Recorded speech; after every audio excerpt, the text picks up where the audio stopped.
Olá para todo mundo, esse é o Perspectiva da TV Assembleia, que trata de assuntos atuais e de interesse público, especialmente aqui de Mato Grosso do Sul. E nessa edição do mês de novembro, nós vamos falar sobre uma data muito importante, emblemática e que traz uma série de reflexões, que é o Dia da Consciência Negra. É celebrado no dia 20 por conta da morte de Zumbi dos Palmares, um dos ícones, né, aí dos negros no Brasil, do direito dos negros no Brasil, e é por isso que a gente vai conversar também com o Benhur Ferreira, que é o nosso colega de trabalho, coordenador da Escola do Legislativo. Como a gente está falando de uma data importante, que faz menção à morte de Zumbi dos Palmares e toda a sua trajetória na luta aí por direitos dos povos negros na época da escravidão, você, né, mais do que ninguém pode falar, porque foi fundador em 1985 do TES, né, para estudar Zumbi dos Palmares. Eu queria que você começasse falando primeiro dessa data e depois por que, né, estudar esse grande ícone. Tá bom. Deixa eu contar uma história para você e para quem está nos acompanhando, que é bem significativa. Nós, jovens, na época universitária, da antiga FUCMAT, junto com Jaceguara Dantas, hoje que é procurador do Ministério Público, Paulo Paraguaçu e outras pessoas, resolvemos criar o Grupo TES. E aí a gente criou o TES em março. Em novembro, Lívia, a gente foi comemorar o Dia da Consciência Negra, na Vila São Benedito. E eu me lembro de uma senhora falando isso para mim: Benhur, consciência negra é consciência pecaminosa? Veja, a gente tudo, né, aquela coisa, né, da classe média, universitária, acadêmica, né, e vai para o bairro, e às vezes a nossa estratégia de comunicação estava errada, porque as pessoas muitos não sabiam o que era consciência negra. Então, vale a pena, rapidamente, se eu estiver falando muito, você pode me cortar, Lívia, que eu me empolgo, né, mas contar um pouco a história do dia 20 de novembro, dedicada à morte e vida de Zumbi dos Palmares. Primeiro que essa data foi criada em contraponto ao 13 de maio. Eu não sei se quem está nos acompanhando mais da minha geração, mas deve lembrar o seguinte: quando a gente estava na escola, na minha época, se comemorava muito 13 de maio, né? E passava aquela ideia de Isabel a Redentora. Então, eu me lembro da professora falar: não, a princesa Isabel, um gesto humanitário, né? Aboliu a escravidão, e era toda aquela... O que o movimento negro, os intelectuais, os historiadores começaram a questionar? Primeiro que a abolição foi importante. Claro que foi importante formalmente, se acabar com a escravidão, do ponto de vista formal é importante. Agora, foi insuficiente, né? Porque a abolição no Brasil não foi acompanhada da reforma agrária. Logo em seguida se criou o crime de vadiagem para punir os ex-escravos, os ex-escravizados. Você não teve a própria Lei Áurea, ela tem 2 artigos, então ela é muito simples, ela não cuidou desse pós-abolição, então ela tem muitas insuficiências. Insisto, ela foi importante, não é pouco você acabar formalmente com a escravidão, que é uma vergonha, né? O Brasil foi um dos últimos países do mundo a abolir a escravização. Portanto, quando a princesa Isabel assina a Lei Áurea, é um ganho, mas, insisto, um ganho insuficiente. E o que é mais grave, Lívia, do ponto de vista simbólico, se passava que a liberdade foi uma dádiva, que a liberdade foi algo concedido. Isso é muito complicado do ponto de vista da autoestima, do ponto de vista de desprezar lutas populares.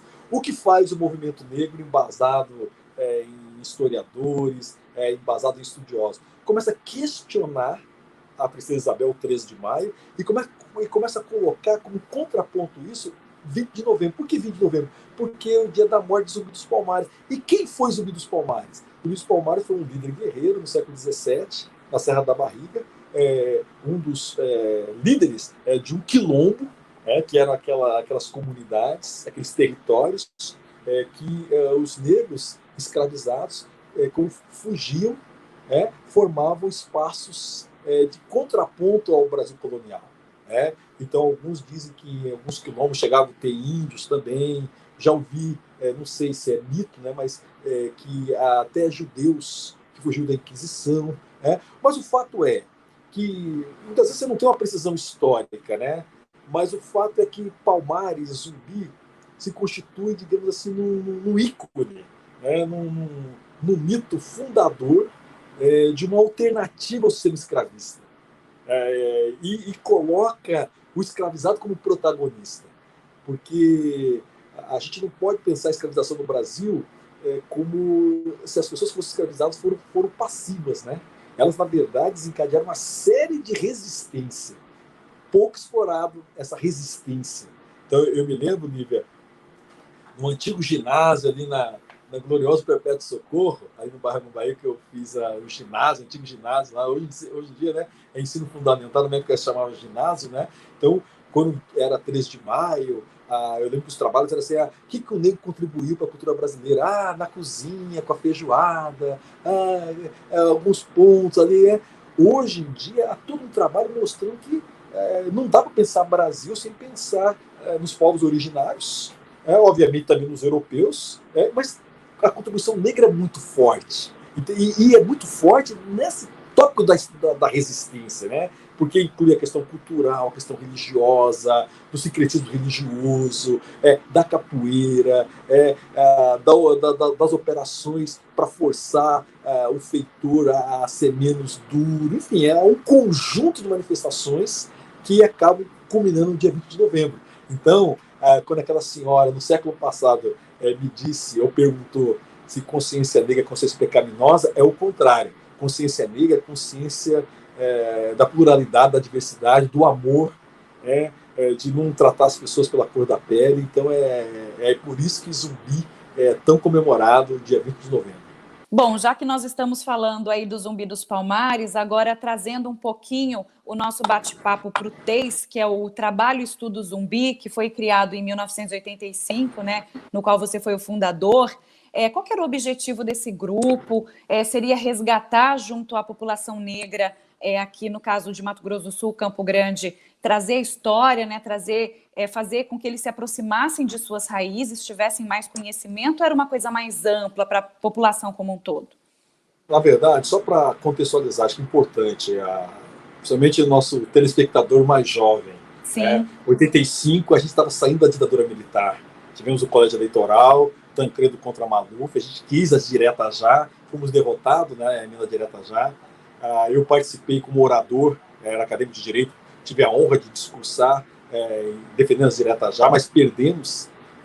E aí fomos para o colégio eleitoral, os democratas, derrotamos a ditadura militar. Então, 85 era um retorno, ainda não pleno, só vai acontecer com a Constituição de 88, mas o retorno à democracia. E o Grupo TEIS vem nesse sentido, né?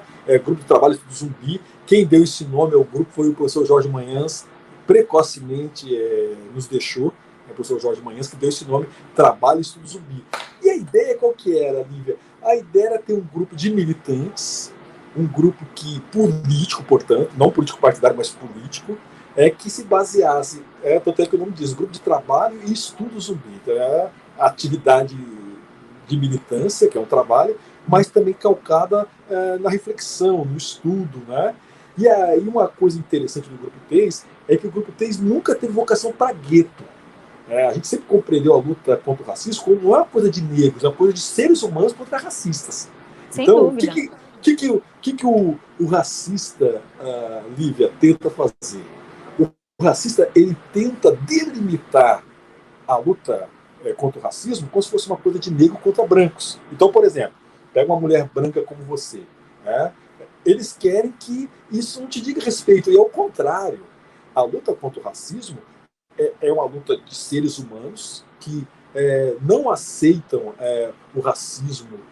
Portanto, o grupo ele teve capacidade de fazer alianças com pessoas que são antirracistas, porque sempre a gente fala, né? Não basta não ser racista, tem que ser antirracista. Então, o Grupo TEIS, desde o seu início, sempre teve militância branca, por exemplo. O Grupo TEIS nunca se fechou, a gente procurou dialogar de uma maneira inteligente, de uma maneira moderna, procuramos muito essa questão estética também. Eu me lembro, Lívia, a gente fazia a noite do Pichain, sabe? Então, sempre foi um drama na comunidade negra, a questão do cabelo, porque cabelo ruim, tem que casar com branco para melhorar o cabelo, as mulheres negras eram obrigadas a alisar o cabelo. Veja, é importante contextualizar. Hoje em dia, cada um faz o que bem quiser com o seu cabelo, quem quiser alisar, quem quiser deixar encaracolado, mas o fato é que a gente tinha a nossa estética como algo menos. A beleza era branca. Então, o Grupo 3 também foi muito inteligente, essa estratégia, de também discutir a questão política, da violência, do setor de segurança, de discutir ditados como negro parado é suspeito, correndo é ladrão, e de questionar aquele negócio, serviço de negro, né? Que é uma ironia, né? Que serviço de negro, na verdade, quem trabalhou durante 3 séculos nesse país foram os negros. E, contemporaneamente, serviço de negro virou algo pejorativo. Então a gente investia na questão estética, então a questão do negro é lindo, assuma, né, a sua cor, assuma o seu cabelo, assuma o que você não tente copiar outros modelos, mas sempre uma perspectiva de abertura, nunca uma perspectiva de somos mais, não somos mais, somos diferentes, e a diferença implica em respeito à igualdade, enfim, então é uma estratégia de comunhão, Lívia. E do ponto de vista social, esse 20 de novembro, esse Dia da Consciência Negra, que inclusive é feriado em algumas cidades do Brasil, não é o caso de Campo Grande, mas Corumbá, por exemplo, né, a gente tem aí no Mato Grosso do Sul, e outros municípios, né, que consideram uma data bastante emblemática. Você acredita que trouxe mais ganhos, né, no que diz respeito à reflexão sobre a importância do negro na história do Brasil, na nossa cultura?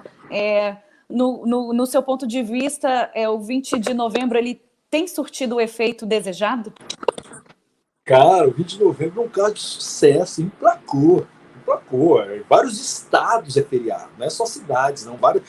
Tem várias cidades do Brasil, São Paulo, Rio de Janeiro, você falou Corumbá, estados que é feriado. E é claro, muitas vezes a gente fala, é feriado, as pessoas nem sabem o que é feriado. Mas, em todo caso, eu percebo, por exemplo, a produção nas escolas, eu fico emocionado, vira e mexe, eu chego em novembro, a minha agenda fica super lotada, época de palestra, evento em escola, exposições, e tem que pensar o 20 de novembro, que o 20 de novembro ele desencadeou um conjunto de ações de combate ao racismo. Vamos lá, vamos por partes. Primeiro, a Constituição de 88, ao colocar a dignidade da pessoa humana como o fundamento da República. Artigo 1º, inciso 3º. A Constituição, que uma Constituição coloca o racismo como crime, a pluralidade como um valor constitucional, o respeito às nossas origens africanas na Constituição. A partir do 20 de novembro, desse axé que Zumbi traz, dessa reflexão, milhões de pessoas se juntaram nessa luta. Então, você vai tendo conquistas ao longo do século. Então, você tem a lei que pune o racismo, a lei K.O. Você vai ter a questão das pessoas questionando. As pessoas questionavam se a cota seria uma política pública de sucesso. Hoje, já pode dizer, a cota funciona no Brasil, dá mais diversidade, forma pessoas competentes. Eu comentava com você antes do programa, eu sou autor de uma lei, a Lei 10.639, que tornou obrigatório nos currículos do ensino básico, que envolve o ensino fundamental e o ensino médio, é obrigatório hoje contar a história da cultura africana, dos descendentes de africanos. Então, muitos brasileiros não sabem que o Egito é na África, muitos brasileiros desconhecem a enorme contribuição que o continente africano deu para o Brasil, na linguagem, nos costumes, no nosso swing, na nossa maneira de enfrentar a realidade, enfim, a nossa alma mestiça, essa nossa alma. Então, o 20 de novembro, Lívia, desencadeou um país que cada vez mais procura, é curioso isso, desmistificar a democracia racial, que não tem no Brasil. O Brasil é um país muito racista, um racismo diferente dos Estados Unidos da África do Sul, mas muito racista ainda. É um país onde o jovem negro morre muito mais. As pesquisas mostram que o desemprego atinge mais a comunidade negra. Mas, ao mesmo tempo que a gente quer desmontar a ideia de democracia racial que o Brasil não tem, a gente percebe cada vez que mais pessoas se somam nesse sonho de realmente construir uma democracia racial, com políticas públicas, né? Com combate ao racismo, enfim. Então, acho que é um momento da nossa história muito importante, porque a gente tem, para usar o nome do programa, perspectivas de superar o racismo, né? De realmente criar uma sociedade mais inclusiva, que, digamos assim, dialogue com todas as suas fontes. Eu sempre gosto de falar uma coisa, Lívia, como sul-mato-grossense negro, eu falo que eu reivindico, como negro sul-mato-grossense, por exemplo, o meu lado paraguaio, o meu lado de amante da cultura oriental. Quem mora em Campo Grande não tem como se apaixonar pela cultura japonesa. Então, a meu ver, a vocação humana é para a pluralidade. Então, quando a gente enfatiza o combate ao racismo, não é para ter uma raça hegemônica superior à outra, é para respeitar os traços da nossa cultura, valorizar e, quiçá, um dia a gente superar essa ideia que cor de pele, etnia, implique em ser mais ou menos cidadão. Ainda mais no Brasil, né, Benhur? Como você bem lembrou, olha só como somos formados, né? Olha o Mato Grosso do Sul, como é plural, né? Como é multicultural. A gente tem realmente uma riqueza aí de povos que se juntaram e transformaram o nosso estado no que é hoje. Riqueza no que diz respeito à cultura, culinária, um caldeirão. E um assunto que eu gosto muito de falar, né, quando a gente está tratando essa questão racial, é a respeito das cotas, porque realmente abriu, deu oportunidade que muitos pudessem frequentar escolas, universidades, passar em concursos públicos, mas que novamente se tornou motivo de questionamentos, de discussões, né? Todo dia na mídia a gente observa aí um ruído, né, na compreensão do que significam essas cotas, né, do lado benéfico, né, aliás, ultra benéfico, até poderia dizer, do que as cotas trouxeram para muita gente. E eu até gostaria que você, né, discorresse um pouco mais, até enquanto professor universitário, o quanto que isso oportunizou que centenas de estudantes pudessem ter um diploma universitário, pudessem entrar, né, no mercado de trabalho por meio de serviço público, entre outros. Olha, Lívia, primeiro assim, eu acho que toda política tem que ser debatida. Eu prefiro que as pessoas discutam e se coloquem do que a gente vai para debaixo do tapete. A pior coisa na vida é a gente não enfrentar as questões. Então, ótimo que tem gente que questiona em cota, em que pese o Supremo, por 10-0, por unanimidade, só um ministro que não votou, ter declarado as cotas, tanto social como cotas raciais, constitucional. Então, mais uma vez, para explicar, e explicarei várias vezes, porque tenho o maior prazer em explicar para as pessoas. Por que cota? Porque é o seguinte, se a gente for... A gente às vezes trabalha a ideia do mérito, né? Vamos ser melhor o mérito, não é paternalismo. O fato é que a nossa sociedade, dependendo de onde você nasceu, a tua família for muito pobre, a tua cor de pele, as tuas oportunidades serão menores. Por exemplo, Lívia, você que está com o Antônio aí, né, recém-nascido, né? Quando meus filhos eram pequenos, eu tive uma funcionária que era a quinta geração de empregados domésticos e que repetiu aquele ciclo de começar a trabalhar jovem. Ela tinha mais de 18 anos, obviamente, mas a família dela toda, as 5 gerações, tinham que sair da escola para trabalhar. Então nunca consegui chegar à universidade. Ela foi o primeiro caso da família que rompeu esse ciclo. Rompeu esse ciclo porque ela trabalhava comigo e estudava à noite e conseguiu romper esse ciclo e entrar na universidade. Mas imagina o custo que se teve. Então, a ideia da cota primeiro, toda cota é temporária. Você adota a cota, você permite que combine a questão social com a questão racial. Não basta ser só cota social. As pessoas me questionam, mas não tem branco pobre? Claro que tem. Então a cota social é importante. Mas a cota racial é importante porque o Brasil é um país racista. Se não tivesse racismo, bastaria a cota social.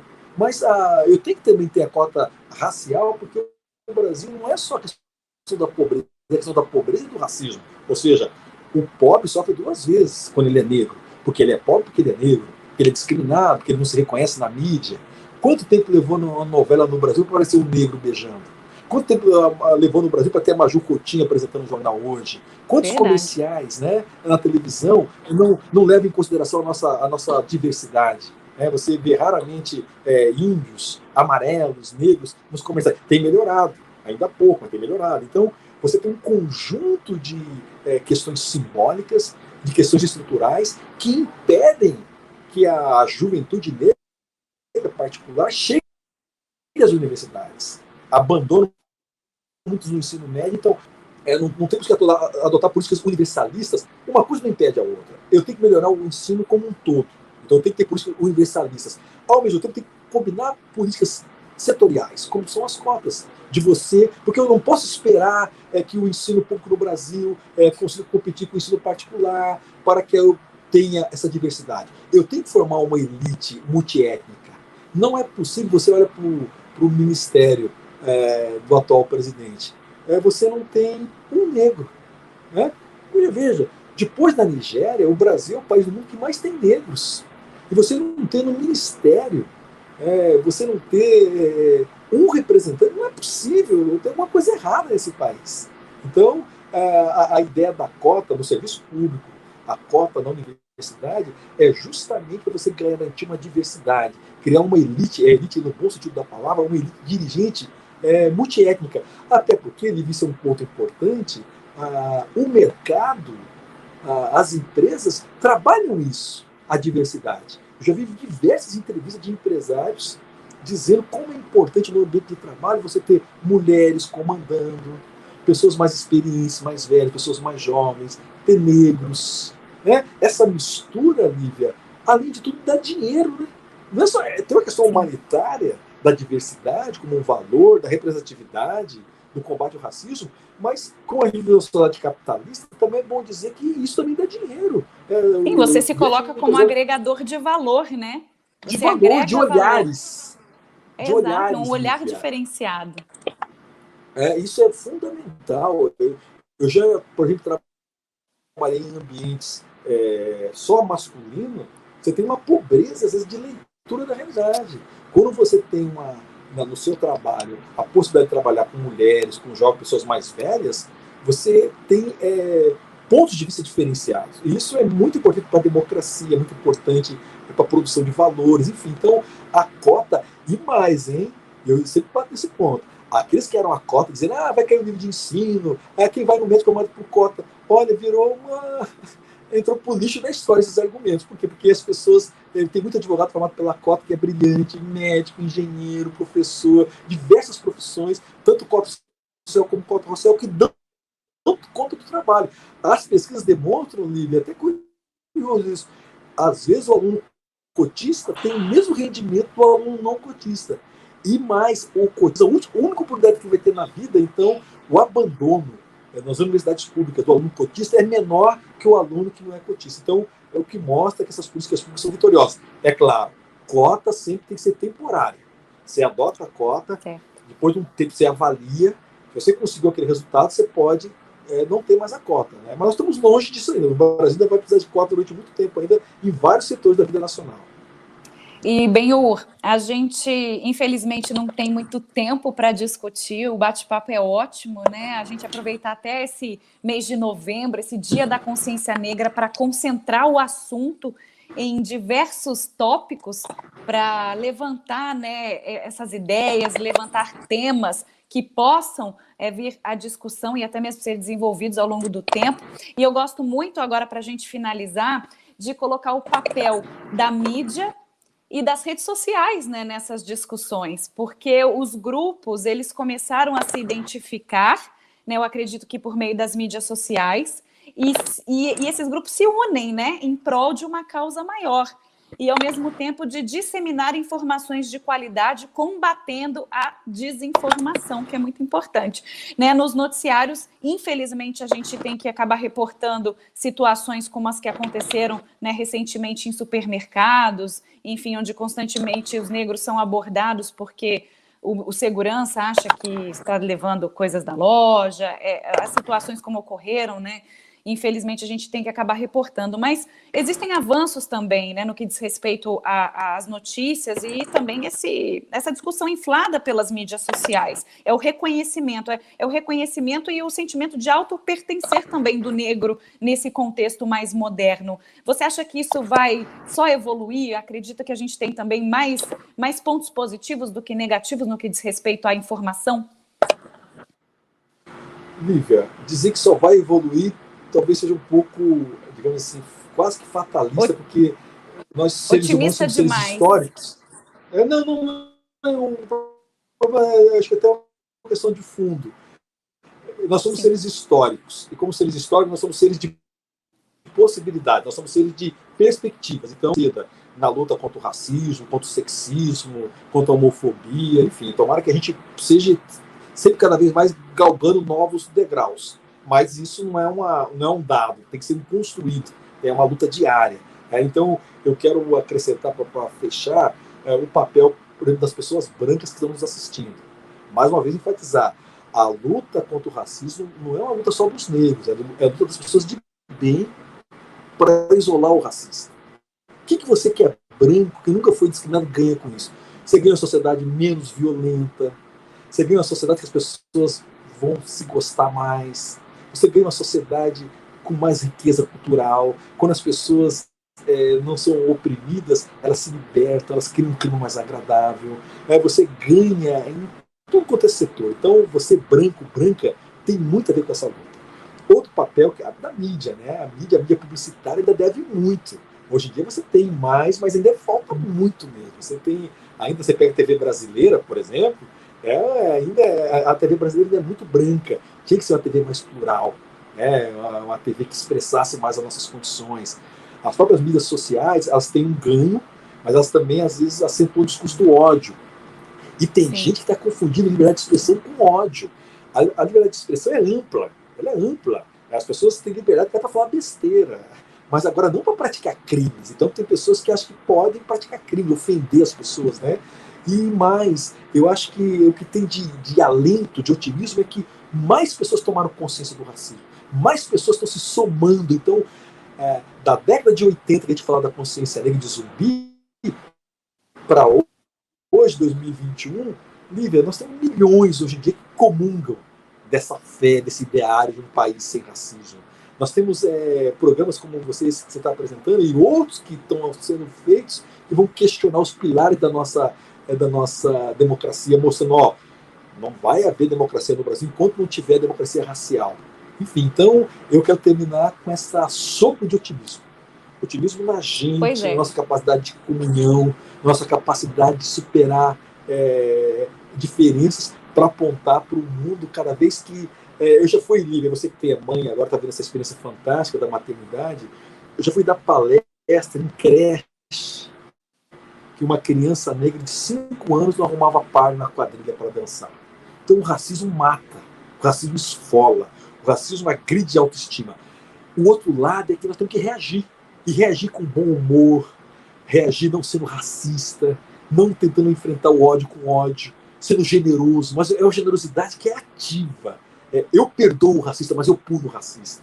E mais, eu desperto em quem é negro, em quem é branco, em quem é amarelo, essa vontade de comunhão. Eu gosto dessa palavra, comungar os ideais da humanidade, do humanismo, né? Para que um dia, quem sabe, a gente possa realmente pensar a humanidade, na sua diversidade, como o maior valor que a gente possa ter.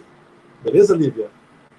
Beleza, Benhur Ferreira, obrigada pela sua participação com a gente no Perspectiva. Eu confesso que isso é um pouco meu, né? Eu gosto de ver o copo meio cheio, mas nós estamos aqui à disposição também, né, enquanto imprensa, enquanto comunicadores, para discutir e tentar levantar algumas ideias que ainda precisam de amadurecimento, né, por parte das pessoas. Eu acho que esse 20 de novembro, esse mês de novembro inteiro, aliás, ele traz para a gente uma oportunidade muito rica de debater o amor ao próximo, não só, né, a questão racial. E essa foi mais uma edição do Perspectiva da TV Assembleia Legislativa de Mato Grosso do Sul. Você que está nos acompanhando, não deixe também de assistir o canal 9 da NET, né, a TV Assembleia, e também compartilhar o nosso link com seus amigos e familiares do Assembleia Legislativa de MS no YouTube. Até a próxima edição com um novo tema. Tchau, tchau. Tchau, tchau, Benhur.